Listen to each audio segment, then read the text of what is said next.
అంతర్జాతీయ యోగా దినోత్సవం సందర్భంగా అందరికి కూడా హృదయపూర్వక శుభాకాంక్షలు.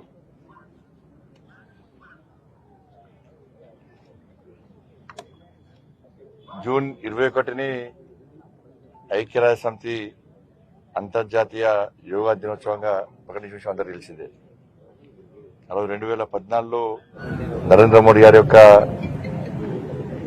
కోరిక మేరకు ఐక్యరాజ్య సమితిలో మనం ప్రస్తావించిన తర్వాత జూన్ 21ని ఐక్యరాజ్య సమితి అంతర్జాతీయ యోగా దినోత్సవంగా ప్రకటించిన తర్వాత ఈరోజు దాదాపు 196 దేశాల్లో ఈ అంతర్జాతీయ యోగా దినోత్సవాన్ని జరుపుకుంటా ఉన్నాం.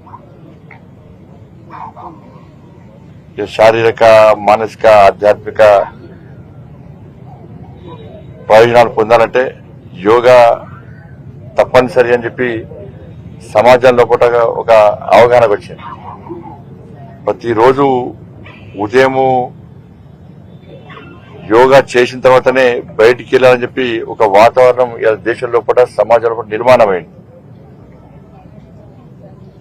అంటే అన్ని రోగాలకు పరిష్కారం యోగా. ఇది కేవలము ఏదో ఆషామాషి కాకుండా అనేక మంది దీని మీద సర్వేలు చేసి దాని తర్వాత దీన్ని స్పష్టం చేయడం ద్వారా చిన్న పెద్ద ముసలి ముత్క తేడా లేకుండా ప్రతి ఒక్కరు యోగాను చేయడం కూడా మనం చూస్తున్నాం, ఆనవాయితీగా మారింది. కాబట్టి మన శ్రేయస్సుతో పాటు సమాజ శ్రేయస్సు కోసం ఈ యోగా అనేది ఒక పరిష్కారం అనేటువంటి విషయాన్ని మనం గుర్తుంచుకోవాల్సిన అవసరం ఉంది. దానిలో భాగంగా ఇలా దేశవ్యాప్తంగా అంతా కూడా ఒక పండుగ వాతావరణంలో ఈ యోగా దినోత్సవాన్ని జరుపుకుంటాను.